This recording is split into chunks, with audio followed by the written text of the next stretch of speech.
ఓం నమ శివాయ శ్రీమాత్రే నమః. మిత్రులకి శ్రీభిలాషులకి అలాగే నేను ఎంతగా ఆదరిస్తున్న యూట్యూబ్ ప్రేక్షకులందరికీ కూడా పేరు పేరు ధన్యవాదాలు. మిత్రులారా, మీ అందరికీ పరాదేవత ఎల్లవేళలా మీతో ఉండి మీ మనోవాంఛ నెరవేర్చాలని మనస్ఫూర్తిగా కోరుకుంటున్నాను.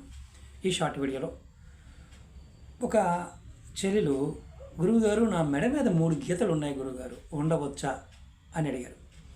సాముద్రిక శాస్త్రంలో మెడ మీద 3 గీతలు ఉన్నవారు అదృష్టవంతులు అని చెప్తారు. అలాగే అమ్మాయి పుట్టినింటికి అత్తనింటికి కూడా, అంటే అత్తగారింట్లోకి వెళ్ళిన పుట్టింట్లో ఉన్న ఆ పిల్ల పుట్టిన తర్వాత సిరి సంపదలు కీర్తి ప్రతిష్టలు వస్తాయని సాముద్రిక శాస్త్రం చెప్తుంది.